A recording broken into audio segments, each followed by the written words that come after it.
ॐ शुक्लाम्बरधरं विष्णुं शशिवर्णं चतुर्भुजं प्रसन्नवदनं ध्यायेत् सर्वविघ्नोपशान्तये। या देवी स्तूयते नित्यं विबुधैर्वेदपारगैः सा मे वसति जिह्वाग्रे ब्रह्मरूपा सरस्वती। निधये सर्वविद्यानां विषजे भवरोगिणां गुरवे सर्वलोकानां दक्षिणामूर्तये नमः। श्रीदक्षिणामूर्तिसुदेशिकेन्द्रं द्वैपायनं सूत्रकृतं मुनीन्द्रं श्रीशङ्करं भाष्यकृतं यतीन्द्रं मद्देशिकं चापि नमामि विद्यै। ॐ सहना भवतु सहनौ भुनक्तु सह वीर्यं करवावहै तेजस्विनावधीतमस्तु मा विद्विषावहैः। ओम शांति शांति शांति।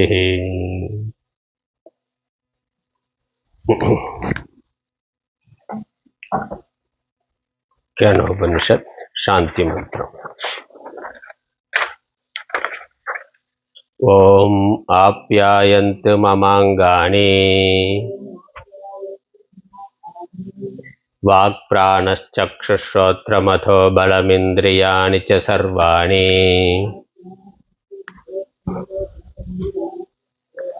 सर्वं ब्रह्मोपनिषदम् माहं ब्रह्म निराकुर्याम् मा ब्रह्म निराकरोत् अनिराकरणमस्त्वनिराकरणं मे अस्तु तदात्मनि निरतेय उपनिषत्सु धर्मास्ते मयि सन्तु ते मयि सन्तु। ओम शांति शांति शांति।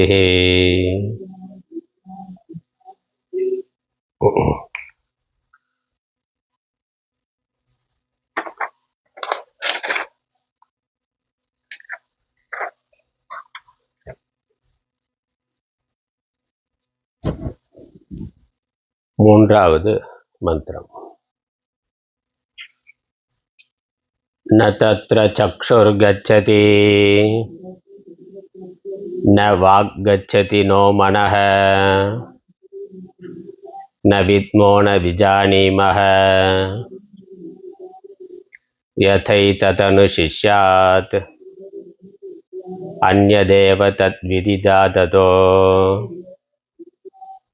अविदिदादधि इति शुश्रुमपूर्वेषाम् येनस्तद्याचक्षिरे।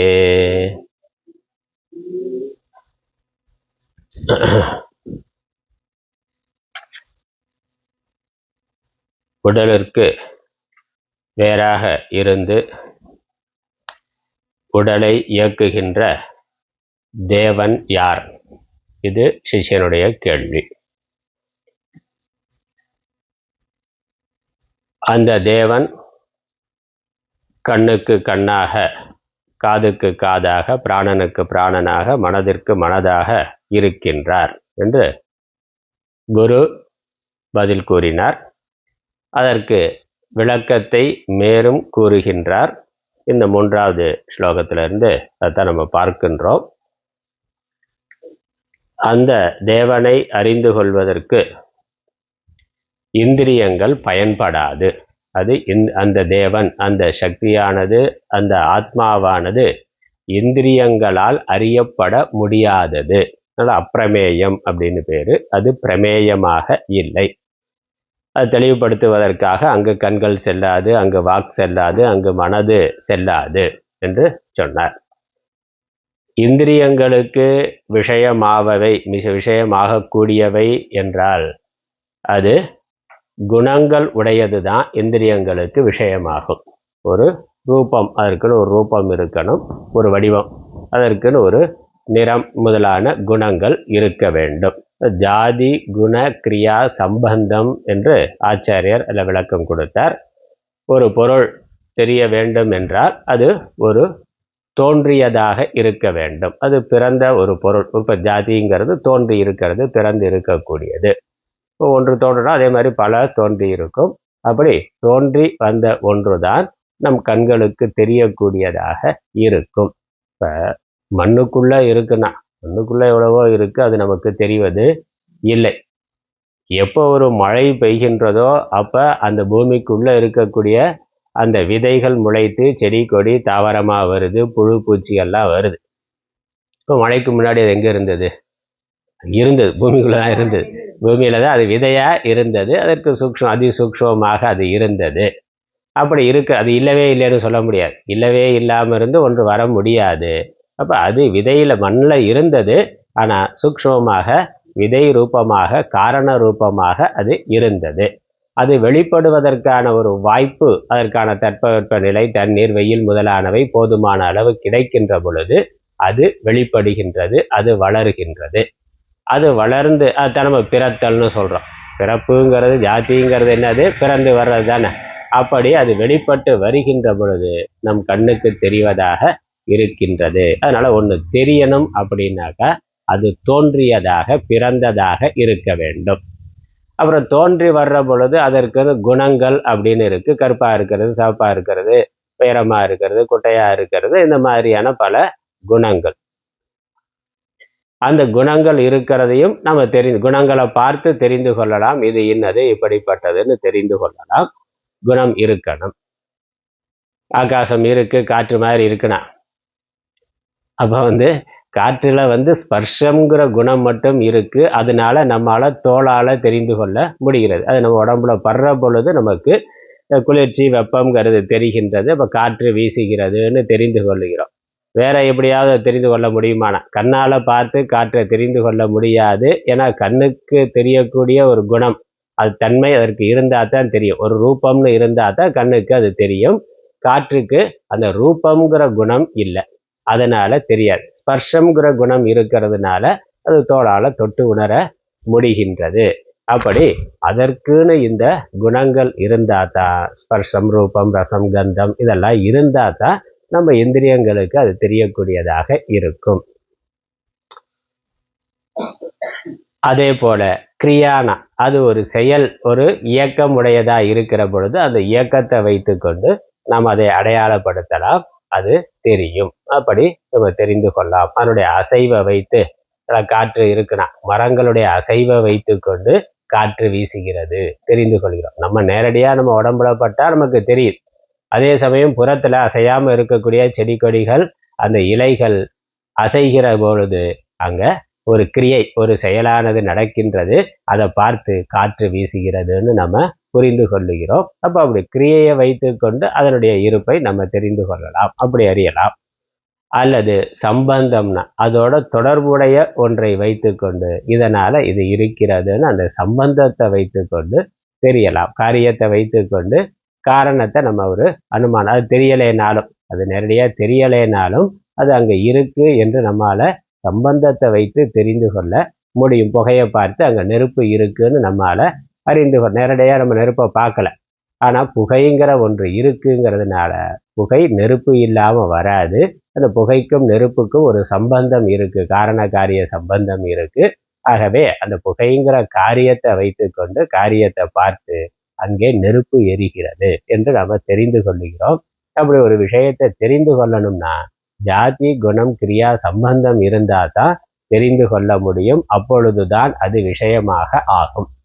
இந்த ஆத்மா அது உடம்போடு பிறப்பது அல்ல, அதனால் அது பிறந்தது அல்ல. ஆகவே தெரிந்து கொள்ள முடியாது.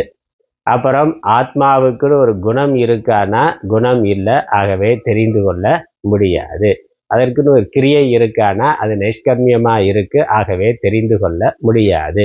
அதுக்கு சம்பந்தம் உடைய ஏதாவது இருக்குன்னா அவயவம் இருந்தால் தான் சம்பந்தம் வரும். அவயவம் எதுவும் இல்லை, சம்பந்தம் இல்லை, ஆகவே தெரிந்து கொள்ள முடியாது. ஆகவே புறப்பொருளாக அறியப்படும் பொருளாக இந்திரியங்களுக்கு விஷயமாக கூடிய இந்த எந்த விசேஷணங்களும் அதற்கு இல்லைங்கிறதுனால அது அறியப்படும் பொருளாக அறியப்படத்தக்கது அல்ல. இது முதல் கருத்து. அதனால் அப்படி சொன்னார். ந தத்ர சக்ஷுர் கச்சதி ந வாக் கச்சதி நோ மனக ந வித்மோ ந, இது வரைக்கும் நோ மனக வரைக்கும். ந வித்மோ ந விஜானீமக. ஆகவே நாங்கள் அதை இவ்வாறு அறியப்படும் பொருளாக அறியவில்லை. குரு சொல்றார், அந்த ஆத்மா அறியப்படத்தக்கதாக இல்லை, நாங்களும் அதை அறியப்படுவதாக அறியவில்லை. ஆகவே அதை எடுத்து சொல்லுதல் என்பது அதி நுட்பமானது, அதி கஷ்டமானது, ரொம்ப கஷ்டமானது. ஏன்னா இந்த மாதிரி பொருள் தெளிவா தெரியறதா ஸ்தூலமா இருந்தா டக்குன்னு காமிச்சிடலாம். சூக்ஷமான ஒரு பொருள் ரொம்ப சின்னதா இருக்கு அப்படிங்கிற பொழுது அதை காட்டுவதற்கு புரிய வைக்கிறதுங்கிறது கொஞ்சம் கடினம் தான். ஆகவே அதை நேரடியாக எடுத்து சொல்லுதல் என்பதும் எங்களுக்கு தெரியாது அப்படின்னு சொல்லிட்டு, அதே சமயம் அப்படின்னா உங்களுக்கு தெரியவே தெரியாதானா? தெரியும். தெரியும். எப்படி தெரிந்து கொண்டீர்கள்? எடுத்து சொல்ல முடியாதுன்னா நீங்க அதை எப்படி தெரிந்து கொண்டீர்கள்? உங்களுக்கு அப்ப அது எப்படி தெரிந்ததுன்னு கேட்டா, குரு சிஷ்ய பரம்பரை பெரியோர்கள் சொல்லி நான் அதை அறிந்திருக்கிறேன், கேட்டு நாங்கள் அதை அறிந்திருக்கிறோம், அதை உமக்கு எடுத்து சொல்லுகின்றோம். ஆனால் இது இந்திரியங்களுக்கு விஷயமாக கூடியதுன்னா நாமளே நேரடியாக பார்த்து தெரிஞ்சு கொள்ளலாம், யாரும் சொல்ல வேண்டியது இல்லை. நேரடியாக நாமளே பார்த்து அனுபவிக்க முடிந்ததுனாக்கா அனுபவத்தில் நமக்கு படித்து தெரிந்து கொள்ளலாம். நெருப்பு சுடும்னா குழந்தைக்கு பெரியவர்கள் சொல்லி தெரிய வைக்கலாம், இல்லை சொல்லலைன்னா அதுவே போய் கை வச்சு பார்த்தா தெரிஞ்சுக்கிறோம். அனுபவத்தில் அனுபவிக்கக்கூடிய விஷயமா இருந்தா ஒன்று கல்வி கேள்விகளால தெரிந்து கொள்ள முடியவில்லை என்றாலும் அனுபவத்துல தெரிந்து கொள்ளலாம். அப்படி எவ்வளவு விஷயங்கள் நம்மளுடைய வாழ்க்கையில அனுபவத்துல பெரியவங்க சொன்ன போது நம்ம கேட்கல, அவர்கள் சொன்னதும் நமக்கு புரியல, ஆனா நம்மளுடைய அனுபவத்தினால அதை நம்ம புரிந்து கொள்ளுகிறோம், அவங்க சொன்னதெல்லாம் சரிதான். இப்ப அறியப்படும் பொருளா அனுபவிக்கப்படும் பொருளா இருக்கிற பொழுது அது அனுபவத்துல வந்துவிடும், அப்படி தெரிந்து கொள்ளலாம். அப்படி இது இல்லைங்கிறதுனால அவ எப்படித்தான் அதை தெரிந்து கொள்றது என்ற கேள்வி வருது. அதற்கு சொல்லுகிறார், அதை தெரிந்து அதை எடுத்து சொல்வதற்கு ஒரு முறை பெரியோர்கள் வைத்திருக்கிறார்கள், அந்த முறையில எங்களுக்கு எடுத்து சொல்லி இருக்கிறார்கள், நாங்கள் தெரிந்திருக்கிறோம், அந்த முறையில் உனக்கு அதை சொல்லி தருகின்றேன், கற்றுத் தருகிறேன் என்று சொல்லி அந்த முறையையும் அடுத்து தொடர்ந்து சொல்லுகின்றார் பெரியோர்களிடமிருந்து. அதனால இது அறியத்தக்க நம்ம பார்த்துட்டோம். இதுக்கு ஸ்லோகார்த்தம் மந்திரார்த்தம் பார்த்துட்டோம், இதற்கு பாஷ்யார்த்தம் பார்க்கணும். அதில் பாதி பார்த்துருக்கிறோம், இன்னும் பாதி பார்க்க வேண்டி இருக்கு. அது எப்படி சொல்றதுங்கிற ஒரு முறை வைத்து கொண்டு சொல்றார். தத்து விதிதாத் அந்யத்து அதக அவிதிதாத் அதி. அது அதை நாங்கள் எப்படி கேட்டோமோ அதை உங்களுக்கு அந்த முறையிலேயே நாங்கள் அதை சொல்லுகிறோம்னா, எந்த ஆச்சாரியர்கள் எங்களுக்கு முன்னிருந்த ரிஷிகளின் வச்சனங்களை வியாக்கியானம் செய்தார்களோ, எந்த குரு எங்களுக்கு சொன்னாரோ, குருவுக்கு எப்படி தெரிந்தது? அடுத்த கேள்வி வரும். உனக்கு தெரிஞ்சதுன்னா உங்க குருவுக்கு எப்படி? அதான் அவர் தெரியல, அவருடைய குரு சொல்லி கொடுத்திருக்கிறார். அந்த குருவுக்கு எப்படி தெரிஞ்சது? அவரோட குரு சொல்லி கொடுத்திருக்கிறார். அப்படியே போன முதல்ல ஆதி குருவுக்கு போயிடும். அதனால ஈஸ்வரனுக்கு அது தெரியும், ஈஸ்வரனுக்கு தெரியாதுல்ல, ஏன்னா அது ஈஸ்வர ஸ்வரூபம் தான், ஈஸ்வரன் தான் இங்கே ஆத்மாவாக இருக்கிறார். அதனால அது புறத்துல அறியப்படும் பொருளா இல்லை, அவரே ஆத்மாவாக இருக்கிறதுனால அவர் தன்னை எவ்வாறு அறிந்து கொள்ள வேண்டும் என்று பரம்பரை உபதேசித்திருக்கிறார், சனக்கர் முதலான ரிஷிகளுக்கு சொல்லி இருக்கின்றார். அந்த முறையில் நாங்கள் கேட்டு வந்திருக்கிறோம். ஆச்சாரியர்கள், பூர்வ ஆச்சாரியர்கள் அவர்கள் எப்படி கேட்டார்களோ அப்படியே அதை எமக்கு சொல்லி இருக்கிறார்கள், யாம் உமக்கு சொல்லுகின்றோம் அப்படின்னு சொல்லி, அது என்ன அப்படிங்கிறதுக்கு ஒரு விளக்கம் பார்த்திருக்கிறோம். அது தத்து விதிதாத் அந்யத்து, அது அறிந்து கொண்டதற்கும் வேறானது, அறிந்து கொள்ளப்படுவதற்கும் அறியப்பட்டதற்கும் வேறானது, அறியப்படாததற்கும் வேறானது. இதான் முதல் விளக்கம். அது அறியப்பட்டதற்கும், அந்த தேவன், அந்த ஆத்மா, அந்த பிரம்மம் அறியப்பட்டதற்கும் வேறானது, அறியப்படாததற்கும் வேறானது. அறியப்பட்டது அப்படின்னா காரியமாக எதெல்லாம் உலகத்துல இருக்கின்றதோ அது அனைத்திற்கும் அது வேறானது. அப்போ காரியம்னு இருந்தால் அதற்கு ஒரு காரணம் இருக்குமே, அந்த காரணமாக எது இருக்கின்றதோ அதற்கும் அது வேறானது அப்படின்னு முதல் விளக்கம் கொடுக்கிறார்கள். அதனுடைய பாஷ்யம் நம்ம பார்க்கலாம் 24வது பக்கத்துல.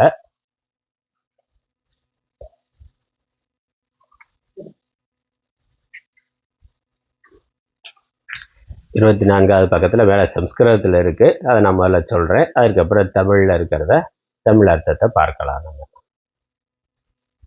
அந்யதேவ தத்விதிதா ததஹ அவிதிதாததி இதி. இது மந்திரத்தில் இருக்கிறது. மந்திரத்தை வாக்கி கொடுத்து இதற்கு என்ன பொருள் ஆச்சரியம் மேற்கொண்டு சொல்றார்.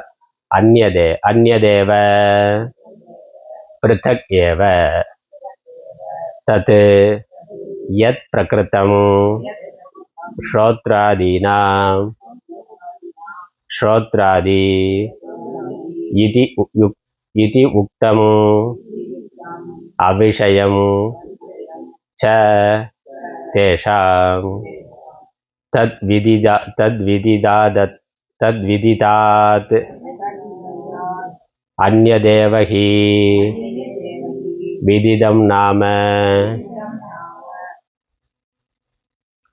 யத் விதிக்ரியா அதிசயேன ஆப்தம் விதிக்ரியா கர்மபூதம் क्वचित् किञ्चित् कस्यचित् विदितं स्यात् इति सर्वमेव व्याकृतं विदितं एव तस्मात् अन्यदेव इत्यर्थः.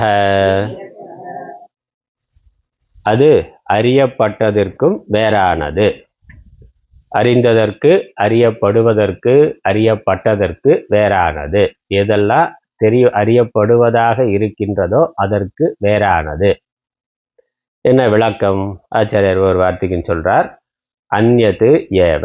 அந்யத்துங்கிறது முதல் வாக்கியமா இருக்கு. அந்யத்துனா பிருத்தக் ஏவ. பிருத்தக்னா வேறானது. 24ஆம் பக்கத்துல இருந்த அந்த பாஷ்யம். ஸ்ரோத்ராதிகளுக்கு ஸ்ரோத்ராதி என்றும் அவற்றுக்கு விஷயமாக ஆகாதது என்றும் எது தொடங்கப்பட்டதோ அது வேறாகவே ஆகும். அது வேறாகவே இருக்கின்றது. அதற்கு விளக்கம், அது விதிதத்தை அறியப்பட்டதை காட்டிலும் வேறுபட்டதே ஆகும். விதிதம் அப்படின்னா என்னது? அறியப்பட்டதுன்னா என்னது?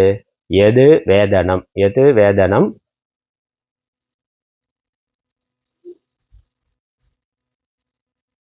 வேதனம்னா அறியப்பட்டது, அறிந்துபட்டது.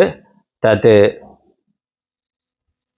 அறிவு என்ற மானச கிரியையினால் மிக்க நோக்குடன் அடையப்பட்டதோ அதுவே விதித்தம், அறியப்பட்டது என்றாகும். நம்ம மனசனால இந்திரியங்கள் வழியா செலுத்தி விஷயங்களை பார்க்கிறோம், தெரிந்து கொள்ளுகிறோம். நமக்கு புறத்துல இருக்கக்கூடிய விஷயங்களை கண்ணு முதலான இந்திரியங்களால பார்த்து மனது அறிவு தெரிந்து கொள்ளுகின்றது. அப்படி இருக்கக்கூடிய விஷயமாக கூடிய பொருளுக்கெல்லாம் விதித்தம் என்று பெயர். இப்போ விதித்தம்னா எல்லா விஷயமும், உலகத்தில் இருக்கக்கூடிய எல்லா விஷயமும் நமக்கு அறியப்படத்தக்கதாக இருக்கிறது. சிலது இப்போ தெரியாமல் இருக்கலாம், ஆனால் நம்ம முயற்சி பண்ணால் அது தெரியும். அந்த இடத்துக்கு போனால் தெரியும். இப்போ நம்ம கண்ணு முன்னாடி இருக்கிறத பார்க்குறோம், செவத்துக்கு வெளியே இருக்கிறது தெரியலையேன்னா அது அறியப்படாததுன்னு சொல்லலாமான்னா இல்லை, அதுவும் அறியப்படத்தக்கது தான். இங்கேருந்து வெளியே போனால் அது தெரிய போகுது, அவ்வளோதான். அப்போ எதெல்லாம் இந்திரியங்களுக்கு விஷயமாக கூடியதோ, இப்போ விஷயமாகலைனாலும் இன்னொரு காலத்தில் அது இந்த பூமியில் இல்லை வேற கிரகத்தில் இருக்குன்னா அங்கேயும் மனிதன் போனாக்கா செவ்வாயில் வியாழனில் என்ன இருக்குன்னு அங்கே போனால் அதை பார்க்க முடியுமே. அப்போ பார்க்கப்படுவதாக அறியப்படுவதாக விஷயமாக இருக்கக்கூடிய அனைத்தும், இப்போ நாம ரூபங்களோடு தோன்றி இருக்கக்கூடிய அனைத்தும், பிரபஞ்சத்தில் இருக்கக்கூடிய சகல பொருள்களும். அதனால் பூமிக்கு உள்ளே இருக்கிறதா இருக்கலாம், பூமிக்கு மேலே இருக்கிறதா இருக்கலாம், அல்லது வேற்று கிரகத்தில் இருக்கிறதா இருக்கலாம். இதை ஏதோ ஒரு மூலையில் பிரபஞ்சத்தில் எங்கே இருந்தாலும் அது தோன்றி இருக்கிறதுனாக்கா அது அறியத்தக்கதாக இருக்கும். அப்படி எதெல்லாம் இருக்கோ அதுக்கெல்லாம் விதித்தம்னு பேர். அது அறியப்படத்தக்கது, அறிந்து கொள்ளத்தக்கது, இந்திரியங்களுக்கு விஷயமாக கூடியது. நம்ம மனுஷ கண்ணுக்கு தெரியலைனாலும் நாய் முதலான வேற உயிரினங்களுக்கு சிலதெல்லாம் தெரியுது. அப்போ அதுவும் அறியப்படத்தக்கது தான். அப்படி இருக்கக்கூடிய விஷயங்கள் இதெல்லாம் அது விதித்தம். அதற்கு விதித்தம்னு பேரு. இந்த பிரம்மமானது அதை காட்டிலும் முற்கூறிய விதிதத்தை காட்டிலும் வேறுபட்டது என்று பொருள். இந்த பிரம்மம் ஆத்மாவானது இப்படி அறியப்படத்தக்க விஷயமாக இல்லை. எந்த ஒரு காலத்திலும் அது ஸ்தூலமா நம்ம பார்க்க முடியாது. அதனால வேறுபட்டது. ஆத்ம லட்சணம் என்னன்னா அறியப்படுவதாக ஒருபொழுதும் அறியப்படக்கூடியதாக இல்லை. அறியப்படுவதாக இல்லாதது. சுருக்கப்படுத்தணும்னா அறியப்படுவதாக இல்லாதது. அப்படி சொன்ன உடனே அப்ப என்ன சொல்லுவோம்? அப்ப அறியப்படாததாக இருக்கிறதுன்னு அதற்குள்ள எடுத்துக்கொள்ளலாமான்னா, இங்க அறியப்படுவதுங்கிறது காரியம் நமக்கு தெரியும். சில சமயங்கள்ல காரணம் நமக்கு தெரியாம இருக்கும். அதாவது தெரிந்து கொள்ள முடியாத சில விஷயங்கள் உலகத்துல இருக்கு. அதை நம்ம அனுமானத்தினால புரிந்து கொள்ள முடியும். அதை இன்றைக்கு நேரா பார்க்க முடியாது. ஆனா அனுமானத்தினால புரிந்து கொள்ள முடியும். முக்கியமா காரணம்ங்கிறது அப்படி இருக்கு. காரியம் தெளிவா வெளியே தெரியும். காரணமானது நமக்கு தெரியாது. ஆனா காரணம்னு ஒண்ணு இருக்குன்னு நம்மால புரிந்து கொள்ள முடியும். இப்போ பூமிக்கு புவியீர்ப்பு விசைன்னு ஒண்ணு இருக்குடா. பொருளை கீழே போட்டா அது பூமியில விழுகுது. எப்படி விழுகுதுன்னா, பொருள் நமக்கு தெரியுது, பூமி தெரியுது. ஆனா அந்த பூமியில இருக்கக்கூடிய ஈர்ப்பு விசையானது அந்த பொருளை இழுக்கிறது. ஒரு இரும்பு காந்தத்தை வச்சா பக்கத்துல இரும்பை வச்சா அது இழுத்துக்கிறது. அப்ப அந்த காந்தத்துக்குள்ள இழுக்கக்கூடிய ஒரு ஈர்க்கக்கூடிய சக்தியானது அதற்கு இருக்கிறது. அதை நம்ம பார்க்க முடியுமான்னு பார்க்க முடியாது. அது எப்படியா இருந்தாலும் அது விதிதம்ங்கிறதுக்குள்ள வர்றதில்லை. அறியப்படக்கூடிய அந்த சக்தியானது அறியப்படக்கூடியதாக இல்லை. காந்தத்தை நம்ம என்னதான் உடைச்சு பார்த்தாலும் அது தெரியாது. கண்ணில் பார்த்தாலும் தெரியாது, காதில் வச்சு கேட்டாலும் தெரியாது, இல்லை நாக்கில் சுவைத்து பார்க்கலாம்னா சுவைத்து பார்த்தாலும் தெரியாது, உடைச்சு பார்த்தாலும் தெரியாது, தொட்டு பார்த்தாலும் தெரியாது. அப்போ நம்ம இந்திரியங்களுக்கு அது எந்த காலத்திலேயே விஷயமாகக்கூடியதே அல்ல. ஆனால் அப்படி ஒன்று இல்லைன்னு நம்மளால் சொல்லிட முடியுமானா சொல்ல முடியாது. ஏன்னா அதுக்கு அதோட காரியத்தை நம்ம பார்க்க முடியுது. அது இழுக்கிறது. அது பக்கத்தில் இருக்கக்கூடிய ஒரு பொருளை இழுக்கிறதுங்கிறது நமக்கு தெரிகிறது. அப்போ இருக்கக்கூடிய ஒரு சக்தி இருக்குன்னு நம்மளால அனுமானம் பண்ணி கொள்ளலாம். ஆனால் நேரடியாக பார்க்க முடியாது. அப்படி இந்த பிரபஞ்ச நியதிகள், பிரபஞ்ச விதி, இயற்பியல் விதிகள்னு இருக்கு. இதெல்லாம் அறியப்படாததாக இருக்கின்றது. என்றைக்குமே அது தெரிந்து கொள்ள முடியாது. அதோட காரியத்தை வைத்துக்கொண்டு இது இன்னதுன்னு, இதனால இது நடக்குதுன்னு ஒரு அனுமானம் பண்ணலாமே ஒழிய அது தெரியாது. ஏன்? சூரியனை மையமாக கொண்டு இந்த கிரகங்கள்லாம் சுற்றி வருதுன்னா போயிடலாமே. தனித்தனி தானே. அது எங்கேயோ இருக்கு, இது எங்கேயோ இருக்கு. அது அதனுடைய பாதையில போய் கொண்டு இருக்கலாமே. ஏன் பூமி தன்னைத்தானே சுத்துது? அது சூரியனை சுற்றி வருது. இந்த சந்திரன் ஏன் பூமியை சுற்றி வருதுன்னு. அப்ப அதற்கான காரணம் நம்ம கண்ணுக்கு பார்க்கக்கூடியதா இல்லை. ஒரு ஈர்ப்பு சக்தி, சூரியனிடத்துல இருக்கக்கூடிய ஈர்ப்பு சக்தி அதை சுற்றி இருக்கக்கூடிய கிரகங்களை பிடித்து வைத்திருக்கிறது. பூமியினுடைய ஈர்ப்பு சக்தி பக்கத்துல இருக்கக்கூடிய சந்திரனை பிடித்து வைத்திருக்கிறது. அந்த ஈர்ப்பு சக்தி இதே மாதிரி இயற்பியல்ல எண்ணற்ற சக்திகள் இருக்கின்றது, இயற்கை விதிகள் இருக்கின்றன. அதெல்லாம் நம்ம கண்ணுக்கு தெரியக்கூடியது அல்ல. அதனால அது விதிதம்ங்கிறதுக்குள்ள வராது. அப்ப இந்த கடவுள் அல்லது இந்த ஆத்மா, உடம்பை இயக்குகின்ற ஆத்மா, அந்த கண்ணுக்கு தெரியாத ஒரு சக்தி அப்படின்னு எடுத்துக்கொள்ளலாமா அப்படின்னா, இங்க என்ன சொல்றாரு அடுத்த வரி, அது அதற்கும் வேறானதுன்னா. கண்ணுக்கு தெரியாத சக்திக்கு மாயைன்னு பேரு. மாயைக்கும் வேறானது. காரியமான உலகத்திற்கும் பிரம்மம் வேறானது முதல் வரி. அது அவிதித்தம், அதற்கும் வேறானது அப்ப நம்ம என்ன சொல்லுவோம்? காரியமான உலகத்திற்கு வேறானதுன்னா இந்த உலகமானது மாயா காரியம்.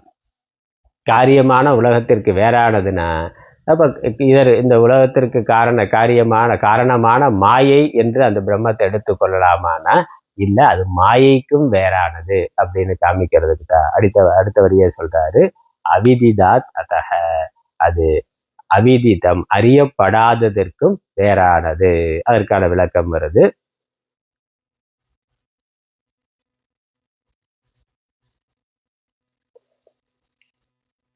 சம்ஸ்கிருதத்தில் இருக்கிறத படிக்கிற, அப்புறம் தமிழ்ல படிப்போம். அவிதிதம் அஜ்ஞாதம் தர்ஹி இதி பிராப்தே ஆக. இது அறியப்படுவதற்கு வேறானது, காரியத்திற்கு வேறானதுனாக்கா அதை காரணம்னாக்கா மாயை என்று எடுத்துக்கொள்ளலாமா என்றார். கொஞ்சம் சுவிட்ச் ஆஃப் பண்ணி வச்சிருக்குமா? சுவிட்ச் ஆஃப் பண்ணி வச்சிருங்க, அப்புறம் போட்டுக்கலாம். அந்த சேப்பு பட்டனை கொஞ்ச நேரம் அழுத்தி பிடிங்க, ஆஃப் ஆயிரும். அழுத்தி 2 நிமிஷம் பிடிச்சிருங்க, அப்படியே ஆஃப் ஆயிரும். அப்புறம் திரும்ப போட்டுக்கலாம். சரி. அவிதித்தம் அஜ்ஞாதம். அதனால அறியப்பட்டதற்கு வேறானதுன்னா அப்ப அறியப்படாததா இருக்கலாம். காரியத்திற்கு வேறானதுன்னா அப்ப காரணமாக இருக்கலாம். இந்த உலகம் எல்லாம் மாயா காரியம். ஆகவே இந்த காரியத்திற்கு வேறானதுன்னா காரணமான மாயை அந்த ஆத்மான்னு எடுத்துக்கொள்ளலாமான்னா இல்ல, அதற்கும் வேறானதுங்கிறதுக்காக சொல்றார்.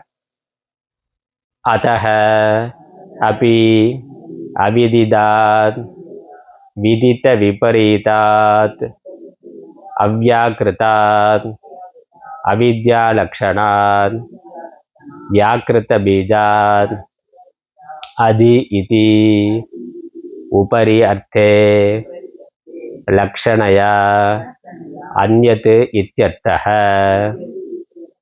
யத்ஹி யஸ்மாத் அதி உபரி பவதி தத் தஸ்மாத் அன்யத் இதி பிரசித்தம்.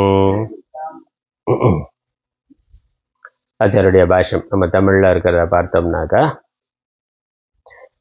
அந்த பிரம்மமானது அதை காட்டிலும் வேறுபட்டது, அதை காட்டிலும் முன்று சொல்லப்பட்ட நமக்கு அறியப்படும் விஷயங்களை காட்டிலும் வேறுபட்டதுங்கிறது அதனுடைய முடிவான பொருள். அஞ்ஞனமாயின் அப்படி இருந்தால் அவிதித்தம் அறியப்படாதது என பிராப்தமாகவே ஸ்ருதி சொல்லுகிறது. அது இப்ப அறியப்படாத காரணமாக அது இருக்கின்றது என்று அர்த்தம் ஆகின்றது. அதற்காக மேற்கொண்டு விளக்கம் குரு சொல்லுகின்றார். சாஸ்திரம் சொல்லுது, அதஹ அவிதிதாத், விதித்தத்திற்கு அதாவது அறியப்பட்டதுக்கு மாறுபட்டதை, அவிதித்தம்னா அதற்கு ஆப்போசிட். விதித்தம்னா அறியப்படுவது, அவிதித்தம்னா அறியப்படாதது, அறியப்படாம காரணமா இருக்கக்கூடியது. அதற்கு வேற வார்த்தைகள்லாம் ஆச்சாரியர் அறிமுகப்படுத்துகிறார். அவ்யாக்கிருதத்தை, அவ்யாக்கிருத்தம்னு பேர். வியாக்கிருத்தம்னா வெளிப்பட்டது, அவ்யாக்கிருத்தம்னா வெளிப்படாதது. இப்போ மண்ணில் இருக்கக்கூடிய நம்ம பார்த்தோமே, மண்ணுக்கு வேற செடி கொடியே தாவரமாக வெளியே வர்ற பொழுது அது காரியமாக இருக்கு, நமக்கு தெரியுது. காரணம் மண்ணுக்குள்ள இருக்கு. அந்த காரணம் ஆத்மானு சொல்லலாமானா அது இல்லை, அதற்கும் வேறானதுன்னா. அதனால அவ்யாக்கிருத்தம்னா வெளிப்படாமல் இருப்பது, அறியப்படாதது. அவ்யாக்கிருத்தம்னா வெளிப்படாததுன்னு அர்த்தம். வியாக்கிருத்தம்னா வெளிப்பட்டது, அவ்யாக்கிருத்தம்னா வெளிப்படாதது. விதைக்குள்ள இருக்கக்கூடிய மரம் மாதிரி. மரம் வெளிப்பட்டா நமக்கு தெரியுது, விதைக்குள்ள இருக்கிற பொழுது அது இல்லைன்னு சொல்ல முடியாது. அதே சமயம் அதி சூக்ஷ்மமாக இருக்கிறது, வெளிப்படாமல் நம்ம இந்திரியத்துக்கு தெரியாம அது அங்கே அப்படியே இருக்கின்றது. அதுக்கு பேரு அவ்யாக்கிருத்தம்னு பேரு. அந்த அவ்யாக்கிருதத்துக்கு இன்னொரு பேர் என்னது? அவித்யா சுரூபமானதும். அவித்யா சுரூபம்னா என்னது? மாயைங்கிறதுக்கு இன்னொரு வார்த்தை அவித்யா. அது இருக்கு, ஆனா எப்படி இருக்குன்னு நமக்கு தெரியாது. அது அவித்யா. வித்யானா தெரிஞ்சது, தெரியறது, அறியறது. அவித்யான்னா அறியப்படாமலே இருக்கக்கூடிய ஒன்று.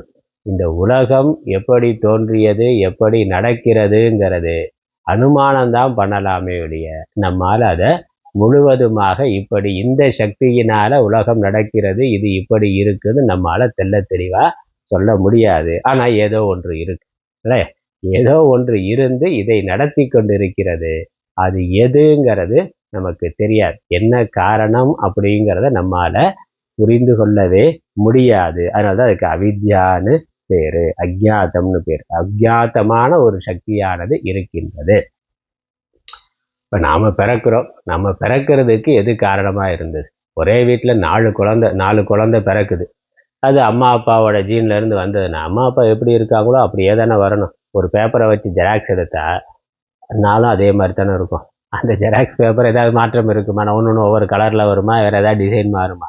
மாறாதே. அதுலேருந்து வந்ததுன்னா மூலம் எப்படி இருக்கோ அப்படியே தான் வரணும். ஆனால் ஒரே வீட்டில் பிறக்கிற குழந்தை 4 குழந்தை பிறந்தா 4 மாதிரி இருக்கும். கொஞ்சம் கொஞ்சம் சில விஷயங்களில் ஒற்றுமை இருக்கலாமே ஒழிய அறிவில், திறமையில், நிறத்தில் ஒன்று கருப்பாக இருக்குது, ஒன்று வெள்ளையாக இருக்குன்னா நிறத்தில் டிஃப்ரெண்ட் இருக்குது. ஒன்று ஆணாக இருக்குது, பெண்ணாக இருக்குது. ஒன்று கொஞ்சம் நல்ல அழகாக இருக்குது, ஒன்று அழகு குறைவாக இருக்குது. புத்தி சக்தியில் ஒன்று நல்லா இருக்குது, ஒன்று குறைவாக இருக்குது. இன்னொன்று விளையாட்டு முதலான அந்த கிரியேட்டிவிட்டி சிலதுக்கு நல்லா இருக்குது, சிலதுக்கு குறைவாக இருக்குது. நல்ல பண்புகள் ஒரு குழந்தைக்கு நல்லா இருக்குது, இன்னொரு குழந்தை என்ன சொன்னாலும் அவன் அப்படி சொன்ன வச்சு கேட்காத ஆளாத்தான் இருக்கிறான். அப்போ பார்க்குறோம், ஒரே வீட்டில் ஒரே ஜீன் தானே, ஒரே அம்மா அப்பா தானே. அப்போ அது ஒரே மாதிரி தானே, ஜெராக்ஸ் மாதிரி தானே இருக்கணும். அப்படி இல்லையே. அப்போ அந்த வேறுபாட்டுக்கு என்ன காரணம்? ஆண் பெண் வேறுபாட்டுக்கு அவன் குரோமோசோமில் மாறுபாடு அப்படின்னு சயின்ஸில் சொல்கிறான். சரி, அது இருக்கட்டும், அது தெரியுது உனக்கு. ஏன் ஒரே வீட்டில் பிறக்கிற 4 பையன் 4 மாதிரி இருக்கான்? அதுக்கு என்ன காரணம்? ஏதாவது காரணம் சொல்ல முடியுமான்னு? தெரியாது. அப்போ ஏதோ ஒரு காரணம் இருக்கு. அதை தீர்மானிக்கிறது எது? ஏதோ ஒன்று தீர்மானிக்குது இது இப்படி வரணும்னு. அது என்னன்னு நமக்கு தெரியாது. அப்படித்தான் இந்த ஒட்டுமொத்த பிரபஞ்சம் எல்லாமே அப்படித்தான் இருக்கிறது. இதுல எது எப்படின்னா சயின்ஸ் படி சொன்னாலே பரிணாமமாகி வந்திருக்கு. இத்தனை ஸ்பீசிஸ் இருக்கிறது ஒரே ஒரு பொருள் தான் முன்னாடி மூலமா இருந்தது. அப்புறம் வெடித்து வந்தது, எல்லாம் ஜடமா இருந்தது. அப்புறம் தண்ணீர்ல ஏதோ பாசி தோன்றியது. ஒரு செல் உயிரி, 2 செல் உயிரி, ஓரறிவு உயிரி, இப்படி வந்து இப்படி பிரம்மாண்டமா இவ்வளவு ஆயிருக்குன்னா அதை நடத்துனது எது? எந்த ஒரு சக்தி இந்த இது இப்படி இருக்கணும், மயில்னா அது இப்படி இருக்கணும், குயில்னா இப்படி இருக்கணும், காக்கானா இப்படி இருக்கணும், பறவை தானே. பறவை இனம்னா அதுல ஏன் இதுக்கு இது வித்தியாசம் வர்றதுக்கு என்ன காரணம்? எது தீர்மானம் பண்ண? அந்த கண்டிப்பா அந்த மயில் தீர்மானம் பண்ணல. என்னுடைய தோகை வந்து இவ்வளவு கலர்ஃபுல்லா இருக்கணும் அப்படின்னு சொல்லி ஏதாவது ஃபேக்டரியில போய் அதுக்குன்னு ஏதாவது ஒரு ஒரு இது பண்ணி அதை டிசைன் பண்ணி கொண்டு வந்ததானா? அது இது பெயிண்ட் ப்ரஷ் எல்லாம் வச்சு அது கலர் பண்ணி கொண்டு வந்ததானா? அதுக்கு அதை பத்தி அறிவே கிடையாது. தன்னுடைய வால் எவ்வளோ அழகா இருக்குன்னு மயிலுக்கு பத்தி ஏதாவது தெரியுமா? குயிலோட குரல் இனிமே அதுக்கு பத்தி அதுக்கு ஏதாவது தெரியுமா? காக்கா நம்ம ஏன் அவ்வளவு கொடூரமான குரல் வச்சிருக்கிறோம், நம்ம குயில் மாதிரி மாத்திக்கலாமே அப்படி அதுக்கு யோசிக்க முடியுமா? தெரியாது. ஆனா அதுக்கு அது வந்துருக்கு. இப்போ அது ஏன் அப்படி இருக்கு, இது ஏன் இப்படி இருக்குன்னு அதுக்கும் தெரியாது. ஆனா ஏதோ ஒன்று அதை தீர்மானம் பண்ணி அதை அப்படி வைத்திருக்கிறது. அது என்னன்னா தெரியாது. அதுதான் அவித்யா. அவித்யானா இந்த உலகத்துல இருக்கக்கூடிய எல்லா வேறுபாடுகளுக்கும் காரணமா இருக்கக்கூடிய ஏதோ ஒன்று. அதை வந்து நம்ம சக்தின்னு சொல்றோம், பராசக்தின்னு சொல்றோம், அவ்யாக்கிருத்தம்னு சொல்றோம், பிரகிருத்தின்னு சொல்றோம், அல்லது மாயைன்னு சொல்றோம். அப்ப அதுக்கு முக்கியமா அர்த்தம் என்னன்னா ஏதோ ஒண்ணு இருக்கு, அது எப்படிப்பட்டதுன்னு நமக்கு தெரியாது, அதை நம்மால புரிந்து கொள்ளவும் முடியாது. அவ்வளவுதான். அதனால பிளாக் மேட் சயின்ஸ்ல வந்து பிளாக் ஹோல்ங்கிறான், பிளாக் மேட்டருங்கிறான். பிளாக் ஹோல்னா ஒரு பெரிய கருந்துளை இருக்கு, எல்லாத்தையும் அது இழுத்துக்கிறதுனா. அதே மாதிரி பிளாக் மேட்டருங்கிறான். பிளாக் மேட்டர்னா அது கருப்பா இருக்குங்கிற அர்த்தத்துல இல்லை. அது என்னன்னு நமக்கு தெரியல. இது வரைக்கும் அது ஒண்ணு இருக்குன்னு தெரியுதே ஒழிய அது என்ன, அது எப்படி இருக்கு, அது ஏன் அப்படி இருக்குன்னா. அந்த பிளாக் ஹோல் எல்லாத்தையும் இழுத்துக்கிறது. அப்ப அதை மட்டும் நம்மளால பார்க்க முடியுது. ஏன் அதற்கு அந்த சக்தி அப்படிங்கிறது? பெரிய பெரிய நட்சத்திரங்கள் போனா கூட உள்ள இழுத்துக்குதான். அதை தாண்டி எது போனாலும் அது வெளியே இருக்கிறதெல்லாம் உள்ள இருக்கு. அந்த அளவுக்கு அதற்கு ஈர்ப்பு சக்தி இருக்கு. அது எப்படி வந்ததுன்னா தெரியாது. அதற்குள்ள என்ன இருக்கு தெரியாது. அப்ப அப்படி தெரியாததா அநேகம் உலகத்துல இருக்கு. உலகத்துல இல்ல, நம்ம உடம்புக்குள்ளேயே இருக்கு. நம்ம உடம்புக்குள்ள இருக்கிறது ஏன் இப்படி இருக்குன்னு நமக்கு ஏதாவது சொல்ல முடியுமா? ஏதாவது இத்தனை உறுப்புகள் இருக்கே, நம்ம இட்லியை உள்ள போடுறோம். நம்ம போறது ஒரே இட்லி தான். அந்த இட்லி கண்ணுக்கு போற பொழுது பார்க்கும் சக்தி ஆகுது. அதே இட்லி தான் காதுக்கு போற பொழுது கேட்கும் சக்தி ஆகுது. நம்ம காதுக்குன்னு தனியா ஏதாவது சாப்பிட்றோமா, கண்ணுக்குன்னு தனியா ஏதாவது சாப்பிட்றோமா? இல்லையே. நாம சாப்பிட்றது ஒரே இட்லி தான், தோசை தான். ஆனா அது கண்ணுக்கு போற பொழுது அங்க ஒரு சக்தியா ஆகி செயல்படுது, காதுக்கு போற பொழுது வேற ஒரு சக்தியா ஆகி செயல்படுது. அப்படி உடம்புல முடிக்கு போனாக்கா அங்க ஒரு விதமா செயல்படுது, நகத்துல ஒரு விதமா செயல்படுது. உள்ள ஹிருதயம் எண்ணற்ற உறுப்புகள் இருக்கு. ஒரே இட்லி இத்தனை விதமா எப்படி மாறுது, எப்படி செயல்படுது? யாருக்கு தெரியும்? அதை நம்ம கண்டிப்பா நாம தீர்மானம் பண்ணல, நாம நடத்தல. அது நடந்து கொண்டு இருக்கு. அப்புறம் காற்றுனாக்கா உடம்புல இத்தனை பலூன்ல வந்து ஒரு ஓட்டை இருந்தா உள்ள காத்து இருக்குமாண்ணா? வெளியே போயிருமே. பலூன் நல்லா டைட்டா இருக்கிற பொழுது எந்த துவாரமும் இல்லாத பொழுது காத்து உள்ள இருக்கு. அதுல ஏதாவது ஒரு துவாரம் விழுந்தா உள்ள இருக்க காத்து வெளியே போயிருது. ஆனா இந்த உடம்பு முழுக்க துவாரம் இருக்கு. பெரிய துவாரமா, நவதுவாரம், 9 துவாரம் இருக்கு. ஒவ்வொரு அணுவுக்கும் இன்னொரு அணுவுக்கும் தோல்ல பார்த்தாக்க இடைவெளி இருக்கு. அதுல இருந்து வேர்வை வெளியே வருது. தெரியுதுல்ல? அப்ப அங்க இடைவெளி இருக்குன்னு தானே அர்த்தம். உடம்பு முழுக்க தோல்ல துவாரம் இருக்கு. உள்ள இருக்க காற்று வெளியே போகணும்ல. போறது இல்லையே. உள்ள இருக்க காற்று உள்ள இருந்துகிட்டு இருக்கு. அப்புறம் வெளியே இருந்து உள்ள வருது, உள்ள இருந்து வெளியே போகுதுன்னா வெளியே இருக்கிறத உள்ள இழுக்கிறது எது, உள்ள இருக்கிறத வெளியே தள்ளுறது எது, எப்படி இது போயிட்டு வந்துருக்கு? ஒரு நாள் நிரந்தரமா போயிருதுன்னா நிரந்தரமா போய் விடுகிறது. அப்போ உடம்புல காற்று இல்லாம போச்சானா? இல்லை. உடம்பை இயக்குகின்ற ஒரு காற்று தான் இல்லாம போச்சே இல்லையே. வயிறு ஊதிக்கிட்டே போகுது. காற்று இருக்கு, உள்ள போய் தானே ஊதிக்கிட்டே போகுது. அப்ப காத்து இருக்கு, ஆனா உடலை இயக்கக்கூடியதா அது இல்லை.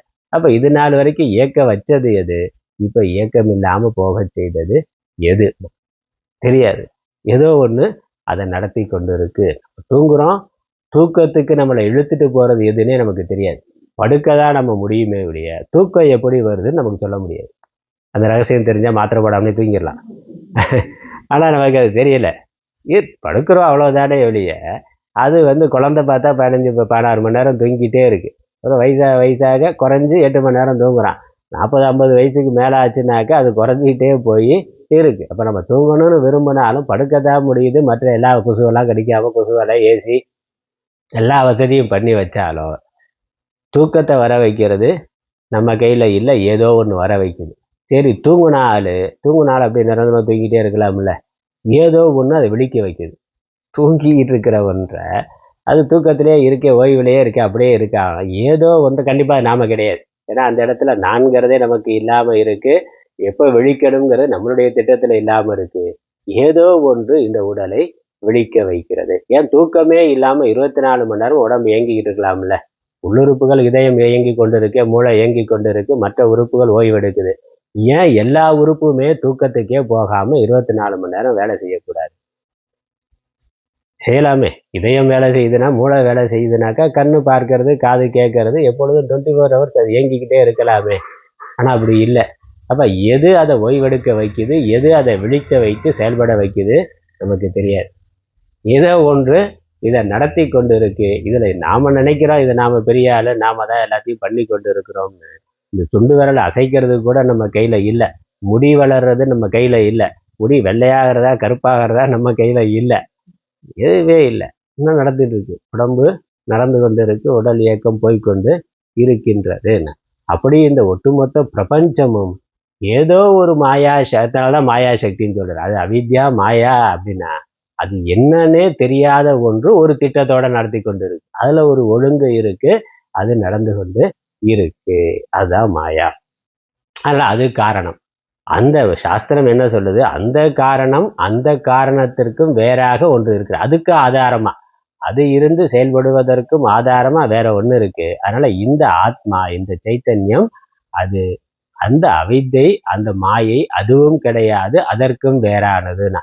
உலகத்துக்கு காரணமா, உலகத்துல இருக்கக்கூடிய சகல வேறுபாடுகளுக்கும் ஏற்றத்தாழ்வுகளுக்கும் காரணமா எது இருக்கோ அதற்கும் வேறானது இந்த ஆத்மா என்பது இங்க விளக்கம். அதனால அறியப்பட்டதுக்கு மாறுபட்டதை, மாறுபட்டதுன்னா அறியப்படாததுன்னு அர்த்தம். அவ்யாக்கிருதத்தை அவித்யா சொரூபமானதும், ஆனால் அது எப்படி இருக்குன்னே தெரியாத ஒன்று, அதான் அதனுடைய சொரூபமானதும், வியாக்கிருத்தங்களுக்கு காரணமானதும், இந்த தோற்றங்கள் அனைத்திற்கும் காரணமானது. அது ஏதோ ஒன்று இருந்து இதை தோற்றுவிக்கின்றது. எறும்பா இருக்கிறதுக்கு என்ன காரணம்னா, ஏதோ ஒன்று அது எறும்பா வச்சிருக்கு, கொசுவா வச்சிருக்கு, யானையா வச்சிருக்கு, மனிதனா வைத்திருக்கு. மரம் செடி கொடி பூமியில பார்த்தா அதே மழை தான், அதே வெயில் தான், அதே காற்று தான், அதே மண்ணு தான். ஆனா ஒரு மரம் அதே பூமியில இருந்து கசப்பை எடுக்குது, வேப்ப மரம்னா. அதே பூமியில இருந்து மாமரம் இனிப்பு சுவையை கொண்டு வருது, கரும்பு இனிப்பு சுவையை கொண்டு வருது, புளிய மரம் புளிப்பு சுவையை கொண்டு வருது, இது நெல்லிக்காய் மரம் துவர்ப்பை கொண்டு வருது. எப்படின்னா அதே பஞ்சபூதம் தானே, அது அப்படியே தானே வரணும். ஏன் அது எப்படி வருது? ஒன்று உயிர்களுக்கு உணவாகக்கூடியதா இருக்கு, இன்னொன்று உயிர்களை கொல்லக்கூடிய விஷம் உடையதா இருக்கு. அதுவும் அதே மண்ணில் இருந்து தான் வருது, அதுல இருந்து தான் வருது. எப்படின்னா தெரியாது. அதனால அது இந்த வியாக்கிரதத்துக்கு காரணமா ஏதோ ஒன்று அதை தீர்மானித்து, ஏதோ அதை ஒரு சக்தின்னு சொல்றோம். அந்த சக்தியானது அதுதான் பராசக்தி, மற்ற மாயா சக்தி, அவ்யாக்கிருத்தம், அவித்யா, இப்படியெல்லாம் சொல்லி அதை செய்து கொண்டிருக்கின்றது. அவித்யா சுரூபமானதும் அதனால வியாக்கிருத்தங்களுக்கு காரணமானதும். இந்த வியாக்கிருத்தம்னா வெளிப்பட்டு இருக்கிறது. இப்படி வெளிப்பட்டு இருக்கின்ற அனைத்திற்கும் காரணம் ஆனதும், ஆனவற்றை காட்டிலும் அதினாக்கா அது அதினா மேலானதுங்கிற அர்த்தம். இந்த இடத்துல வேறுபட்டதுங்கிற அர்த்தத்தை கொடுக்கிறார். அதி வேறுபட்டது. இங்குள்ள அதி என்பதற்கு மேலானது என்பது பொருள். அதிங்கிற வார்த்தைக்கு நேரடியான பொருள்னா மேலானது அப்படிங்கிற அர்த்தம். இந்த இடத்துல ஆயினும் லட்சணை முறையால் வேறுபட்டது என்ற பொருள் உள்ளதாக ஆகின்றது. இந்த இடத்துல இந்த காரணமான மாயைக்கும் அவ்யாக்கிருதத்திற்கும் இது வேறுபட்டது என்பது பொருள். ஏன் வேறுபட்டதுன்னா, இந்த அவ்யாக்கிருதத்துக்கும் அது ஆதாரமாக இருக்கின்றது. தூக்கத்துக்கு போயிட்டா விழிப்பு நிலையில இந்த உடம்பு மனசு எல்லா காரியத்தையும் பண்ணுது. அது எங்கேருந்து வந்தது? காரண சரீரம் அவித்தையிலிருந்து இந்த உடம்பு மனசு வருது, விழிப்பு நிலையில வேலை பண்ணுது, திரும்ப தூங்குற பொழுது அவித்தைக்குள்ள போயிருது. அந்த அவித்தை ஒன்று இருக்கு, அவித்தை அறிகின்ற ஒரு அறிவானது இருக்கின்றது. ஒரு அறிவு நான் அறியாமல் தூங்கினேன் அப்படிங்கிறதும், விழித்த பிறகு இந்த உடம்பு இருக்கு, மனசு புத்தி இதெல்லாம் இருக்கு, இதெல்லாம் செயல்பட்டு கொண்டு இருக்கு, நான் பார்க்கிறேன்னு ஒரு அறிவானது இருக்கின்றது. இப்போ ஒரு அறிவு இந்த அறியாமைக்கு வேறாக இருந்து அறிவதாய் இருக்கின்றது. ஆகவே இந்த ஆத்மாவானது அவித்யா கிடையாது, ஆத்மாவானது மாயா கிடையாது, அதற்கும் வேறானது. அதனால அதிங்கிற வார்த்தை போடப்பட்டிருக்கின்றது. அதனால அதை காட்டிலும் வேறானது. ஏன் அதிக்கு மேலானது அப்படிங்கிறதுக்கு மேல வேறானதுங்கிற அர்த்தத்தை எடுத்துக்கொள்ளணும்? அதற்கு ஆச்சாரியர் விளக்கம் கொடுக்கிறார். எது எதை காட்டிலும் மேலானதாக இருக்குமோ அது அதை காட்டிலும் வேறுபட்டது என்பது பிரசித்தம்னா இது பிரசித்தம். ஒன்று வேறானது மேலானது. இப்போ டேபிளுக்கு மேலே புஸ்தகம் இருக்குன்னா, இதுக்கு மேலே அது மேலா இருக்குன்னா மேலானதுன்னா புஸ்தகம் வேறையா டேபிள் வேறையா இருக்கு, அவ்வளோதானே. மேலானதுங்கிறது வேறானதுங்கிற பொருளில் பயன்படுத்தப்படுகின்றது. இல்லை, இந்த இடத்துல அதற்கு வேறானதுன்னா அதற்கு மேலானதுங்கிற வார்த்தை உபனிஷத்தில் இருக்கு, அதிங்கிற வார்த்தை அதற்கு முற்றிலும் வேறானதுங்கிற பொருளில் எடுத்துக்கொள்ளணும். அதுக்கப்புறம் இதுவரைக்கும் மந்திரத்துக்கான நேரடியான அர்த்தத்தை சொல்லிட்டார். இதற்கு மேலே ஒரு முக்கியமான விசாரத்தை ஆச்சாரியர் இதற்கான விளக்கத்தை கொடுக்கிறார். இது மற்ற உபனிஷத்தில் இருக்கக்கூடிய கருத்து. அதை இங்கே எடுத்துக்கொண்டு இதன் மூலம் நாம் இவ்வாறு புரிந்து கொள்ள வேண்டும். ஏன்னா சிஷ்யன் கேட்டது ஆத்மாவை பற்றி, இந்த உடம்பு இயங்கிறதுக்கு காரணமாக எது இருக்கின்றது, அது ஆத்மா அல்லது இறைவன், தேவன். தேவன்கிற வார்த்தையை போட்டால் நான் இந்த உடலை நடத்தவில்லைங்கிறது எனக்கு தெளிவாக தெரியுது. அது ஏதோ நடக்குதே ஒழிய நான் திட்டமிட்டு இந்த உடலை நடத்தவில்லை. இந்த பிராணன் நானா திட்டம் போட்டு மூச்சு வாங்கி கொடுத்துட்டு இருக்கேன் அப்படி இருந்தாக்கா மறந்துடுவோம். மூச்சு விடவே எவ்வளோ விஷயங்களை மறக்கிற மாதிரி மூச்சு விடுறதே நம்ம மறந்துடுவோம். அதனால் மூச்சு விடுறதுங்கிறது நம்மளுடைய கட்டுப்பாட்டில் இல்லை. மூச்சு இயக்கம் இருக்கிற வரைக்கும் தான் உடல் இயக்கமானது இருக்கின்றது. அதனால் இந்த உடலை நான் நடத்தி கொண்டிருக்கிறேன்னு நம்ம நினைத்தாலும் அறியாமை தானே ஒழிய உண்மையிலே உடம்பை நான் நடத்துகிற ஏதோ ஒன்று நடத்தி கொண்டிருக்கின்றது. அந்த சுவாசத்தை, பிராணனை, சூக்ஷ்ம சரீரத்தை இந்த ஸ்தூல சரீரத்தோடு இணைத்து வைத்திருக்கிறது. அதை எப்போ பிரித்து விடுமோ அப்போ ஆள்காடி. அது நம்மளுடைய திட்டத்தில் இல்லை. எப்போ சேரணுங்கிற நம்ம திட்டம் இல்லை. நாம் எப்போ பிறக்கணும், எந்த காலத்தில், எந்த இடத்துல, எந்த பெற்றோருக்கு பிறக்கணும், எந்த சகோதரன் சகோதரிக்கு பிறக்கணும், ஏதாவது திட்டம் நமக்கு தெரியுமாண்ணா? திட்டம் போட்டு வந்திருக்கோமாண்ணா? இல்லையே. அது வந்திருக்கு, அவ்வளோதான். வந்ததுக்கு அப்புறம் தான் நமக்கு நான்கிற உணர்வு வருது. அந்த உடம்புல நம்ம நான் நினைக்கிறோம், ஆண் நினைக்கிறோம், பெண் நினைக்கிறோம், மற்ற எல்லா இந்த ஜாதி குலம் கோத்திரம் எல்லாம் வந்ததுக்கு அப்புறம் அதை இது என்னுடையதுன்னு வைத்துக்கொண்டு நம்ம நினைக்கிறோமே ஒழிய அது நம்மளுடைய திட்டத்தில் வரலை. அதே மாதிரி போக போகிறதும் நம்மளுடைய திட்டத்தில் இல்லை. அது எப்போ போகுங்கிறதும் தெரியாது, எப்படி போகுங்கிறதும் நமக்கு தெரியாது. இப்போ நடக்கிற பொழுதுன்னா, இது நடந்து கொண்டு இருக்கின்ற பொழுதும் எப்படி வந்தது நம்ம திட்டத்தில் இல்லை, போகிறது நம்மளுடைய திட்டத்தில் இல்லைன்னா இது நடக்கிறதும் கூட நம்ம திட்டத்தில் இல்லை. அதுதான் நடத்துது. எது கொண்டு வர வைத்ததோ அதுதான், எது செல்ல வைக்கின்றதோ அதுவே தான் நடத்தி கொண்டு இருக்கிறது. ஆனால் அறியாமையினால நான் நடத்துகிறேன் அப்படின்னு நம்ம நினைக்கிறோம். உண்மையிலே நடக்கிறதுங்கிறதும் நம்முடைய கையில் இல்லை. எந்தெந்த உறுப்பு உள்ள வேலை செய்யுது, அது எப்போ வேலை செய்யும், எப்போ வேலை செய்யாமல் போகும்னா நமக்கு தெரியாதே. எப்போ ஜலதோஷம் வரும், சளி வரும், காய்ச்சல் வரும், இல்லை எப்போ கொரோனா வரும், இல்லை இது எதுவுமே இல்லாமலும் பிரச்சனை வருது. உள்ள திடீர்னு ஒரு உறுப்பு செயல்படலைன்னா எப்போ பிபி சுகர் வருமா அதுவே நமக்கு தெரியலை. அது பிபி அதிகமாகுமா குறைவாகுமா, அதை சாப்பிட்டா வருமா சாப்பிடாமல் இருந்தால், ஏன்னா சாப்பிட்ற ஆளுக்கு வருது, சாப்பிடாத ஆளுக்கு வருது.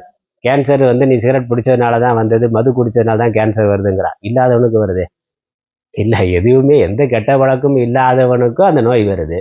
அப்புறம் பல வருடங்களாக குடிக்கிற எல்லாருக்கும் கேன்சர் வந்திருக்கான்னா அதுவும் இல்லை. குடிக்கிறதுனால வருதுன்னா குடிக்காத ஆளுக்கு வருது. குடிக்கிற எல்லாருக்கும் 100% குடித்த எல்லாருக்கும் வந்திருக்கான்னா அதுவும் இல்லை. நல்லா குடிச்சு 90 வயசு வரைக்கும் குடிக்கிற ஆள் இருக்கிறான். எந்த பழக்கமும் இல்லாமல் 50 வயசில் போய் சேர்ற ஆள் இருக்கிறார். அப்போ அதுக்கு அதுதான் காரணம்ங்கிறது கூட நம்மளால் நிச்சயமாக சொல்ல முடியாது. ஏதோ காரணம், எதுவுமே இங்கே நம்முடைய கையில் இல்லை. ஆனால் நாம் என்ன நினைக்கிறோம், நாம தான் நடத்துகின்றோம் என்று நினைக்கின்றோம். ஆனா அவ்வாறு இல்லை. அதனால இதை புரிந்து கொண்டுதான் சிஷ்யன் கேட்கிறான், எந்த தேவன் நடத்துகிறான். நான் கண்டிப்பா இல்லைங்கிறது தெளிவா தெரியுது. உடம்பு இருக்கு, உடம்பு வந்ததுக்கு ஒரு காரணம் இருக்கு, போறதுக்கு ஒரு காரணம் இருக்கு, இது நடந்து கொண்டு இருப்பதற்கும் ஒரு காரணம் இருக்கு. அது கண்டிப்பா அந்த காரணம் நான் இல்லை, என்னுடைய திட்டம் இல்லைங்கிறது தெளிவா தெரியுது. கொஞ்சம் யோசிச்சாலே அது புரிகிறது. இப்ப ஏதோ ஒரு தேவன் உள்ளே இருந்து இதை நடத்துகின்றான். அந்த தேவனைத்தான் நம்ம கடவுள்னு சொல்றோம். அது தேவன்கிற வார்த்தையில அவன் சொல்றான். அப்ப எந்த ஒரு தெய்வ சக்தியினால் இந்த உடலானது நடக்கின்றது, இயங்குகின்றது. அந்த தெய்வ சக்தி எங்க இருக்கு, எப்படி இருக்கு, அதை நான் பார்க்கணும்னா, அதை நான் பார்க்கணும்னா அது இருக்குள்ள நடக்குதுன்னு தெரியுது. அதை நான் தெரிந்து கொள்ள விரும்புகின்றேன். என்னை நானாக இருக்கச் செய்து இதை நடத்தி கொண்டிருப்பது எது என்பதை நான் தெரிந்து கொள்ள விரும்புகிறேன். என்னை இந்த உலகத்தோடு உடலோடு பிணைத்து வைத்திருக்கக்கூடிய சக்தி எது என்பதை நான் தெரிந்து கொள்ள விரும்புகிறேன். நான் பிறந்து வந்ததுக்கு காரணம் என்ன? இந்த உலகத்தை விட்டு போவேன்னா அதற்கு காரணம் என்ன? இருக்கிற பொழுது இருந்ததற்கான காரணம் என்ன? அதனால நான் பிறந்த காரணத்தை நானே அறியும் முன்னே இங்கு வந்து ஏன் பிறந்தாய்னா அப்படிதான் எல்லாரும் இருக்கோம். அவரு மட்டும் இல்லை, அவரு மட்டும் அப்படி இல்லை. பாட்டு பாடினவர் எல்லாருமே அப்படித்தான் இருக்கும். நாம எதுக்கு பிறந்திருக்கோம்னு தெரியல. ஆனா அடுத்ததான் 4-5 நமக்கு வந்துருச்சுன்னா அதுவும் போய் அடுத்து பேரம்பேத்தியே வந்துருச்சு. நமக்கு இன்னும் ஏன் பிறந்தோம், என்ன பண்ணிக்கிட்டு இருக்கோங்கிறது நமக்கு எதுவும் தெரியல. வாழ்க்கை ஓடிக்கொண்டிருக்கிறது. ஆனா நாம நம்முடைய பெரிய ஆளா நினைத்து கொண்டு இருக்கிறோம். மனுஷன் தான் பெரிய ஆள் நினைக்கிறோம். உண்மையிலே ஒரு எறும்போட வாழ்க்கைக்கும் மனுஷன் வாழ்க்கைக்கும் என்ன வித்தியாசம்? ஒன்றும் கிடையாது. அது எறும்பு என்ன பண்ணுது, மனுஷன் என்ன பண்றானோ அதுதான் பண்ணுது. அதுவும் பிறந்தது, அதுவும் வளருது, அதுவும் சாப்பிடுது, அதுவும் இனப்பெருக்கம் பண்ணுது, அதுவும் கொஞ்சம் பொருள் எல்லாம் சேர்த்து வைக்குது, அதோட சக்திக்கு தகுந்த மாதிரி. அந்த உடம்போட சக்திக்கு தகுந்த மாதிரி அதுவும் அதற்கான உணவை தேடுது, அலையுது, சேர்க்குது, சம்பாதிக்குது, உள்ள கொண்டே வச்சுக்கிறது. அடுத்த சீசனுக்கு வேணும், மழைக்காலம் வந்துட்டா தேட முடியாதுன்னு சேர்த்து வைக்குது. அப்புறம் அதோட சந்ததியும் அது உற்பத்தி பண்ணுது. அதுவே முட்டை போட்டு அது எல்லாம் பொறுத்து அதை வளர்த்து அடுத்த தலைமுறையை அது உருவாக்குகிறது. சொல்லப்போனால் நம்மளோட அது நல்லா பண்ணிட்டு இருக்கு. எந்த பிரச்சனையும் இல்லாம அது அதனுடைய வேலையை அது சரியா செய்து கொண்டு இருக்கு. நம்மளும் வாழ்நாள் முழுக்க என்ன பண்ணோம், அதான் பண்ணி இருக்கிறோம். பிறந்தோம், வளர்ந்தோம், சாப்பிட்டோம், அப்புறம் என்னென்ன திருமணம் பண்ணோம், குழந்தை பெற்றுக்கிட்டோம், அதை வளர்த்தோம், அதுக்குன்னு கொஞ்சம் சொத்து சேர்த்து வச்சோம், திரும்ப ஒரு நாள் போயிடுவோம்னா அவ்வளோதான். இதுக்கு மேலே மனித வாழ்க்கையில் என்ன பெரிய வித்தியாசம் ஆயிடுச்சு? அவன் ராஜாவாக இருந்தாலும் சரி, யாராக இருந்தாலும் அடிப்படை வாழ்க்கையில் அதானே போகுது. பொறுப்பு தொழில்னு வேற வேற பார்க்கலாம். அந்த பொறுப்பு தொழிலில் ஒரு பெரிய விஷயம் கிடையாது. இந்த மாதிரி 1000 ராஜா இதுக்கு முன்னாடி இருந்துட்டு போயிருக்கிறான், 1000 அதிகாரிகள் இருந்துட்டு போயிருக்கிறான், 1000 IAS படித்தவர்கள் நிறைய பேர் இருக்காங்க, எவ்வளவோ ஞானிகள், மகான்கள், யோகிகள், இல்லை ஒன்றுமே தெரியாத ஆள் எல்லாருமே வந்தார்கள், இருந்தார்கள், சென்றார்கள், போனார்கள், அவ்வளோதான். போனதுக்கப்புறம் அது முடிஞ்சு போச்சு.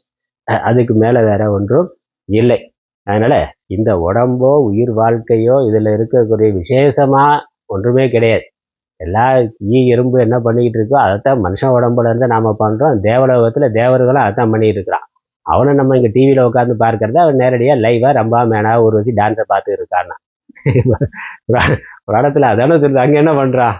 அங்கேயே அதே தான், எல்லாமே அன்லிமிட்டட்னா. எதுக்கு விலை கிடையாது, ஃப்ரீயாக நல்லா சாப்பிடலாம், விதவிதமாக சாப்பிடலாம், விதவிதமாக டிவி பார்க்கலாம், சினிமா பார்க்கலாம், என்ஜாய் பண்ணலாம், அவ்வளவுதான். வேற ஒன்றும் புதுசாக அங்கே ஒன்றும் இல்லையே. தேவர்களாக பிறந்தாலும் என்ன இங்கே இருக்கிற துன்பம் கொஞ்சம் குறைவுன்னா, நரகலோகத்தில் கொஞ்சம் துன்பம் அதிகம்னா. இப்படியா இருந்தாலும் விஷயத்தில் ஒன்றும் மாற்றம் கிடையாது, வாழ்க்கையில் ஒன்றும் மாற்றம் கிடையாது.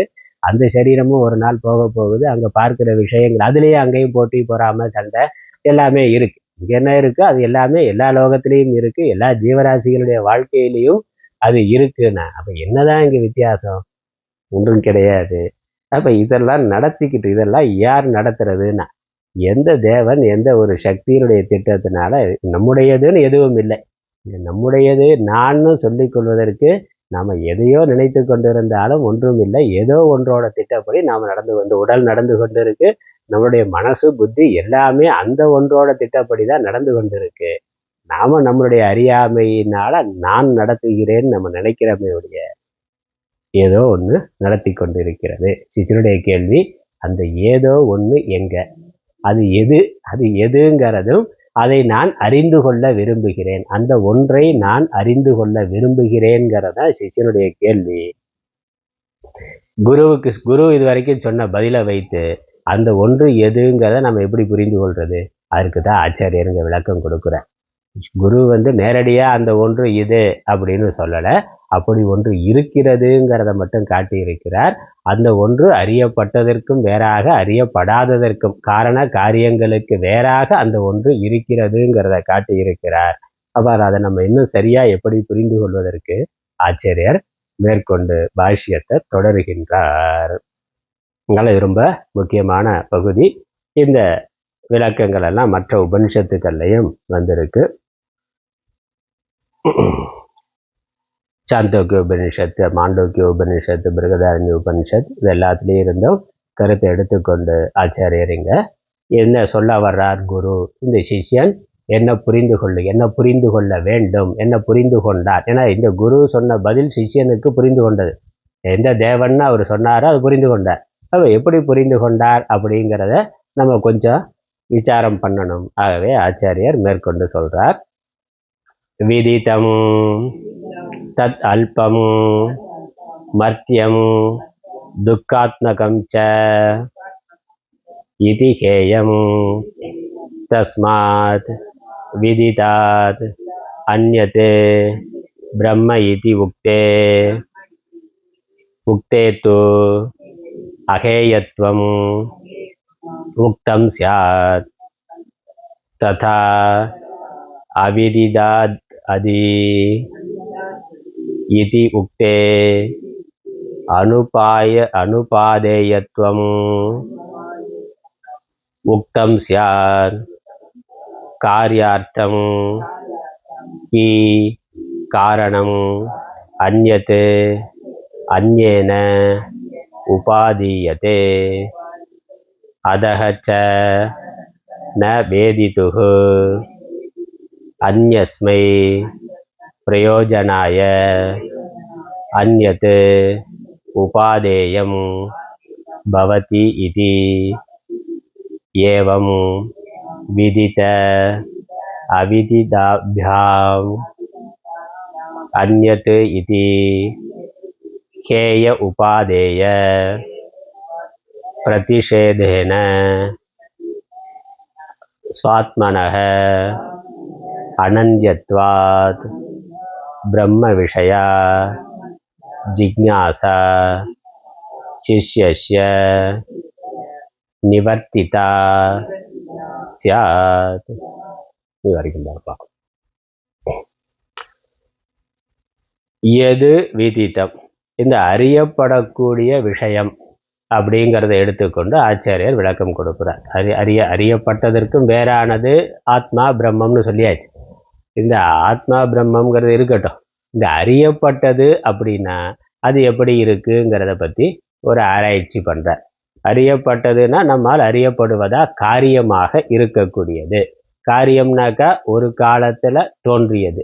அது ஒரு காலத்தில் எது ஒரு காலத்தில் தோன்றுகிறதோ அது என்னாகும், இன்னொரு காலத்தில் அது போய் சேர்ந்துடும், அழிந்துவிடும். இன்னொரு காலத்தில் அது அழியக்கூடியது. அப்போ அறியப்படும் பொருள்கள் எல்லாமே ஒரு காலத்தில் தோன்றியது, இன்னொரு காலத்தில் அழியக்கூடியது. அதுக்கப்புறம் அந்த தோன்றி இருக்கின்ற காலத்தில் அதனுடைய சக்தி எப்படி இருக்கும்? ரொம்ப அல்பமானதாக இருக்கும். அல்பங்கிற வார்த்தை தத்து அல்பம்னா அதனுடைய வரையறை, அதனுடைய சக்தியானது மிகச்சிறியது. இந்த எறும்போட சக்தி என்னென்ன? அதனால ஒரு சின்ன அரிசியோட ஒரு சின்ன முழு அரிசியை கூட தூக்கிட்டு போக முடியுமான்னு தெரியாது. ஆனால் அதோட ஒரு சின்ன பகுதி தான். அது உலகத்திலேருந்து எடுத்துக்கொள்வது, அதனுடைய அறிவு திறமைங்கிறது ஒன்று ரொம்ப மிக குறைவு தான். எறும்போட கொசுவோட அறிவு திறமை, அது வாழுகின்ற காலம்ங்கிறதெல்லாம் ரொம்ப ரொம்ப குறைவானது, அல்பமானது. அது அல்பமானதுன்னு சொல்கிறோம். கொசுவோட வாழ்க்கை அல்பமானது, எறும்போட வாழ்க்கை அல்பமானது, மற்ற நாய் நெறி பூனை எல்லாமே அல்பமானது. மனுஷனுடைய சக்தினா அதுவும் அல்பமானது தான். இந்த பூமியோட அளவை ஒப்பிட்டு பார்த்தா நாம் இருக்கிற இடம் எவ்வளவு? ஒரு 3க்கு 3 இல்லை 3க்கு 6 அவ்வளவுதான். பூமியோட விஸ்தாரமான அளவை பார்க்கிற பொழுது நம்முடைய உடம்பு, நம்மளுடைய சக்திங்கிறது ஒன்றுமே கிடையாது. அது ஒன்றுமே கிடையாது. அதனால் நம்மளுடைய அறிவு திறமைன்னு என்னெல்லாம் வைத்திருக்கிறோமோ அது அல்பமானதுங்கிறத தவிர வேறு ஒன்றும் இல்லை. ஒட்டுமொத்த மனித ஜாத்தியினுடைய அறிவு திறமை சாமர்த்தியம் செவ்வாய்க்கு போகலாம், வியாழனுக்கு போகலாம், சனிக்கு போகலாம். பிரபஞ்சத்தோட ஒப்பிட்டு பார்க்கிற பொழுது அது அல்பமானது தான். அவ்வளோதான். இந்த சூரிய குடும்பம்ங்கிறது இந்த பிரம்மாண்டத்தில் ஏதோ ஒரு புள்ளியாக ஒரு ஓரத்தில் இருக்குது. அவ்வளோதான். பிரம்மாண்டத்தில் அது ஒரு புள்ளியாக அது ஒரு ஓரத்தில் இருக்கே ஒழிய இதே மாதிரி எவ்வளவோ சூரிய குடும்பங்கள் இருக்குது. ஏறக்குறைய மனுஷன் போட்ட கணக்குக்கு 50,000ங்கிறான். 50,000 சூரிய குடும்பங்கள் இருக்கலாங்கிறான் இவனுக்கு தெரிஞ்ச அளவில். அதுக்கு மேலே எவ்வளவோ இருக்கலாம். அப்போ இதை பார்க்கிற பொழுது சூரியனை பார்க்கிற பொழுதே பூமி ஒன்றும் கிடையாதுன்னா பூமியில் நாம் இருக்கிறது ஒன்றுமே கிடையாது. நம்மளுடைய ஆயுட்காலம்ங்கிறது பூமியோட ஆயுட்காலத்தை ஒப்பிட்டா ஒன்றுமே கிடையாது. இந்த 50-100 வருஷம் நமக்கு முன்னாடி கொசு அல்ப ஆயுள் உடையதுங்கிறோம். அது 4 மணி நேரங்கிறதுனால, இல்லை 1 நாள் 2 நாளுங்கிறதுனால. நம்ம 100 வருஷங்கிறதே ஒரு அல்ப ஆயுள் தான். அதுவே ஒரு அல்ப ஆயுள் தான். ஒன்றுமே கிடையாது. பூமியோட வாழும் காலத்தை 500 கோடி வருஷம் 1000 கோடி வருஷம்னா 1000 கோடி வருஷத்துக்கு முன்னாடியே 100 வருஷங்கிறது ஒன்றுமே கிடையாது. ஒரு அல்ப காலம், ஒரு அலை வந்து போகிற மாதிரி ஒரு க்ஷண நேர கணக்கு தான். இந்த பூமியோட ஆயுளே அல்ப ஆயுள்னா நம்ம சூரிய குடும்பத்தோட ஆயுளே அல்ப ஆயுள்னா பிரபஞ்சம் அதை விட பெரியது. அதனால இங்கே எல்லாமே அல்பம்தான். எது தோன்றி இருக்கக்கூடியதோ அது ஒரு நாள் அழியக்கூடியது ஒரு விஷயம். அதுக்கப்புறம் அப்படி இருக்கிறதுலேயே அது அல்ப சக்தி உடையதாக அல்பமானதாக அல்பமானதுன்னா ரொம்ப சிறியது, ரொம்ப குறைவானது அப்படிங்கிற அர்த்தம் இருக்கு. அதுக்கப்புறம் இன்னொரு சொல்றாரு துக்காத்மகம்னா அது இருக்கிற பொழுது என்னன்னா ஒரே பிரச்சனை தான். அது பிறந்ததுல இருந்து சாகுற வரைக்கும் ஒரே பிரச்சனையாக தான் அது இருக்கு. ஏன்னா பிறந்த உடனேயே அது கத்த ஆரம்பிச்சிருது. அம்மாவோட வயிற்றுக்குள்ள இருக்கிற வரைக்கும் அது வேற. வெளியே வந்தாலே அது இந்த தட்பவெப்பநிலைக்கு தகுந்த மாதிரி அதுக்கு புது தட்பவெப்பநிலையாக இருக்குது. அதனால் ஒரே கத்துது. பிறந்த உடனே கத்த ஆரம்பிச்சது, சாகிற வரைக்கும் ஒரே கத்தல் தான். அதனால் சாப்பாடு வேணும், தண்ணி வேணும், அது வேணும், இது வேணும். அப்புறம் கொசு கடிக்கக்கூடாது, ஈ கடிக்கக்கூடாது, எறும்பு கடிக்கக்கூடாது, அது வரக்கூடாது, இது வரக்கூடாது, அந்த நோய் வரக்கூடாது, இந்த நோய் வரக்கூடாதுன்னு பிறந்ததுலேருந்து சாகுற வரைக்கும் ஒரே போராட்டம் தான். இந்த சரீரத்துக்குள்ளே இருக்கிற வரைக்கும் உணவு தண்ணிக்கான போராட்டம், இல்லை குளிர் வெப்பத்திலிருந்து பாதுகாத்து கொள்வதற்கான போராட்டம், இல்லை மற்ற உயிரினத்திலிருந்து பாதுகாத்து கொள்வதற்கான போராட்டம். அது எல்லா காலத்திலையும் எல்லா ஜீவர்களுக்கும் பொதுவாக இருக்கின்றது. அதனால அது துக்காத்மகம். எது தோன்றி இருக்கிறதோ அது அல்பமானது, அது அழியக்கூடியது, அது துக்க சொரூபமானது. ஆகவே அது விடத்தக்கதுன்னா அது இப்படி இருக்கிற விஷயமானது அது விடத்தக்கதாக இருக்கின்றது. புறத்துல நம்மள்கிட்ட வரக்கூடிய விஷயமெல்லாம் இப்படித்தான் வந்து போவதாக இருக்கின்றது. இந்த ஆத்மா எப்படிப்பட்டதுன்னா ஆத்மா அல்லது பிரம்மம் அதற்கு வேறானதுன்னு சொல்லிட்டேன். இந்த ஆத்மா பிரம்மமானது இப்படி விஷயமாக அது இல்லை. விஷயமா இருக்கிறதெல்லாம் இப்படி இருக்குன்னா ஆத்மா அதற்கு வேறானதுன்னா ஆத்மா அல்பமானது கிடையாது. ஆத்மாவோ பிரம்மமோ அது அல்பமானது கிடையாது. அது அழியக்கூடியது இல்லை. அது துக்காத்மகம் இல்லை. அதுக்கப்புறம் அது விடத்தக்கது இல்லை. ஏன்னா அதற்கு வேறானதுன்னு சொன்னதுனால இந்த விஷயங்கள் எல்லாம் நமக்கு சுகத்தை தர வரைக்கும் வச்சிருக்கிறோம். நம்மளே துக்க சொரூபமா இருக்கிறோம்.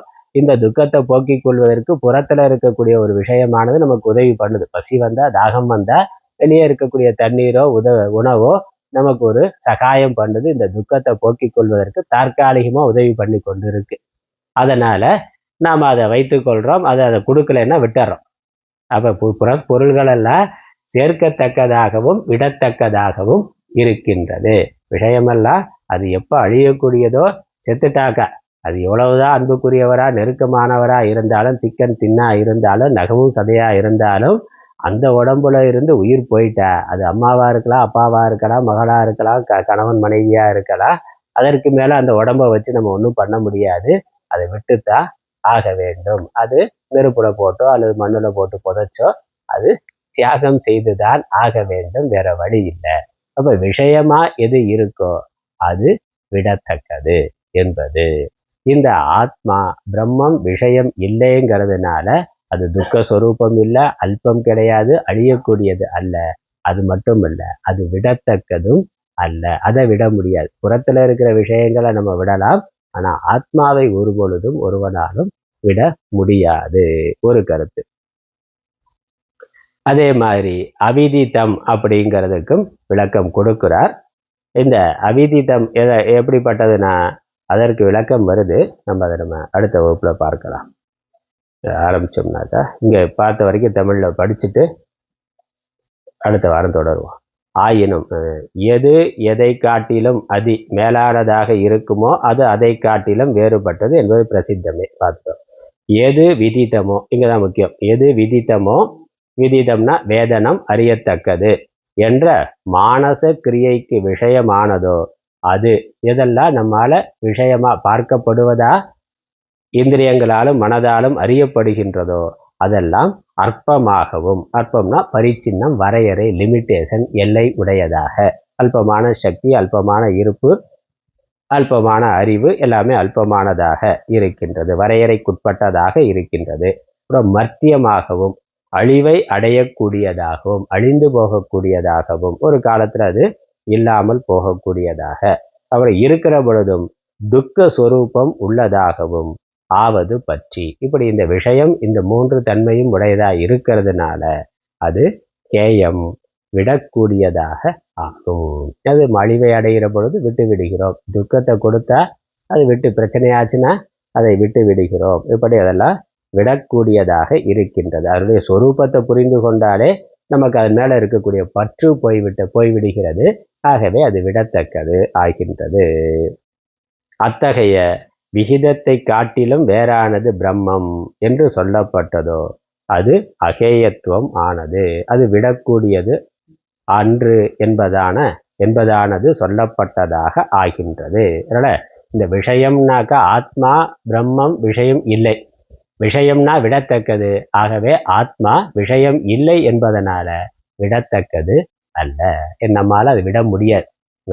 இந்த ஆத்மாவை எந்த ஒன்று விட முடியாததாக இருக்கின்றதோ அது ஆத்மா, எந்த ஒன்று விடத்தக்கதாக இருக்கின்றதோ அது ஆத்மா அல்ல, எந்த ஒன்று விட முடியாததாக இருக்கின்றதோ அதுவே ஆத்மா. அதான் எங்க லட்சணம். குரு சொல்றது என்னன்னா, எந்த தேவன்னு கேட்டியோ அந்த தேவன் விட முடியாதவராக இருக்கின்றார். எதை ஒன்னால விட முடியும்? புறத்துல இருக்க எல்லாத்தையும் விட முடியும், போட்டிருக்க உடைய விட முடியும், உடைமைகளை விட முடியும். இந்த உடம்புலயே ஒரு பகுதியில ஏதோ தீராத நோய் வந்துட்டா காலை எடுத்தா தான் நீ உயிர் வாழ முடியும்னா, கேன்சர் வந்துடுது, இல்லை வேற தீராத நோய், சுகர் அதிகமாயிட்டதுனால எல்லாம் கால் அழுகி போச்சுன்னா இந்த காலை எடுத்தா தான் நீ உயிரோட இருப்ப, இல்லைன்னா அது உடம்பு முழுக்க பரவி போயிடுவேண்ணா, சரி காலை எடுத்துருங்கன்ட்டான். இது நாள் வரைக்கும் கால் தான் நான் நினைத்து கொண்டு கால்னு கத்திக்கிட்டு இருந்த ஆளு இவன் காலை எடுத்தா தான் நீ உயிரோட இருப்பேன்னு சொன்ன. சரின்னார். அப்ப காலை நம்மால விட முடியுது, கையை விட முடியுது, இல்லை உள்ளுறுப்புகள் ஏதோ ஒன்று கோளாறுனாக்க அதை எடுத்தாத்தான் இருப்பேன்னா அதை என்னால் விட்டு விட முடிகிறது. அப்புறம் என்னன்னா, இந்த துன்பம் தாங்க முடியலன்னா ஒட்டுமொத்த உடம்பையே விட்டுவிடணும்னு நினைக்கிறான்னா, இதெல்லாம் விடத்தக்கதாக இருக்கின்றது. இதற்கு வேறானதுன்னா விட முடியாததாக எது இருக்கின்றதோ அது ஆத்மா அப்படின்னு. ஆகவே அது விட முடியாதது என்ற மேற்கொண்டு அப்புறம் அபிதிதாததி அப்படிங்கிறதுக்கு மேற்கொண்டு விளக்கம் கொடுக்கிறார். அதை அடுத்த வாரம் பார்க்கலாம். ஓம் ஈஸ்வரோ குருராத்மேதி மூர்த்தி பேத விபாகினே யோமவத்யாப்த தேகாய தட்சிணாமூர்த்தயே நமः. ஓம் பூர்ணமத பூர்ணமிதம் பூர்ணாத் பூர்ணமுதச்யதே பூர்ணஸ்ய பூர்ணமாதாய பூர்ணமேவாவசிஷ்யதே. ஓம் சாந்தி சாந்தி சாந்தி. ஹரி ஓம்.